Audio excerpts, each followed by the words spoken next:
जैसा कि हम सब जानते हैं, माता पार्वती और भगवान शिव के छोटे पुत्र भगवान गणेश जी हैं। कई कहानियों में हमें ये सुनने को मिलता है कि भगवान गणेश का जन्म माता पार्वती के उपटन से हुआ और भगवान शिव द्वारा उन्हें गज का सर लगाया गया, जिससे उन्हें ये रूप मिला था।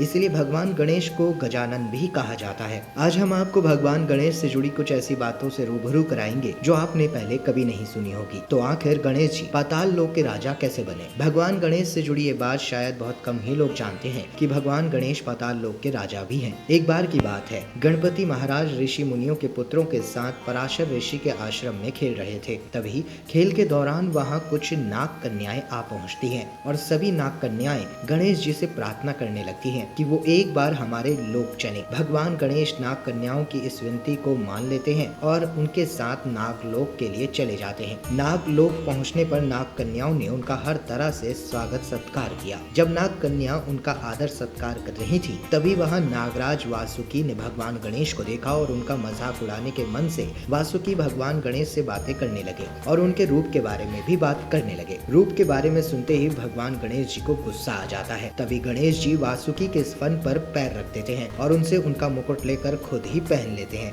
तभी वहां वासुकी के बड़े भाई शेषनाग आ जाते हैं और वासुकी की ये दुर्दशा देखकर शेषनाग हुंकार भरते हुए कहते हैं, किसने मेरे भाई के साथ इस तरह का व्यवहार किया? ऐसा सुनते ही भगवान गणेश शेषनाग के सामने आ जाते हैं। जब शेषनाग गणेश जी को अपने सामने देखते हैं तो वो उन्हें पहचान जाते हैं और उनका अभिवंदन करने लगते हैं और तभी शेषनाग गणेश जी को नागलोक यानी पाताल लोक का राजा घोषित कर देते हैं। वैसे क्या कभी आपके मन में सवाल आया है कि भगवान गणेश एक दंत कैसे हो गए? भगवान गणेश को हम सभी एक दंत के नाम से जानते हैं। इसके पीछे पुराणों में एक कथा भी मिलती है, जिसके अनुसार भगवान विष्णु के अवतार और भगवान शिव के परम भक्त और शिष्य परशुराम, जिन्होंने 17 बार क्षत्रियों को धरती से समाप्त कर दिया था, भगवान शिव और माता पार्वती के दर्शन के लिए कैलाश पर्वत आते हैं और उस समय भगवान शिव ध्यान में मगन थे और पहरे पर स्वयं भगवान गणेश बैठे हुए थे। जब परशुराम ने भगवान शिव के दर्शन करने चाहे तो भगवान गणेश परशुराम को दर्शन करने से रोक देते हैं। इससे परशुराम को बहुत क्रोध आ जाता है और इस वजह से वो भगवान गणेश को धक्का दे डालते हैं। नीचे गिरते ही भगवान गणेश को भी क्रोध आ गया। परशुराम ब्राह्मण थे तो गणेश जी ने उन पर प्रहार करना सही नहीं समझा। उन्होंने परशुराम को अपनी सूंड से जकड़ लिया और चारों दिशाओं में गोल गोल घुमाने लगे। कुछ ही पलों के बाद उन्होंने परशुराम को छोड़ दिया और कुछ देर तक तो परशुराम शांत मुद्रा में खड़े रहे, लेकिन जब उन्हें अपने अपमान का एहसास होने लगा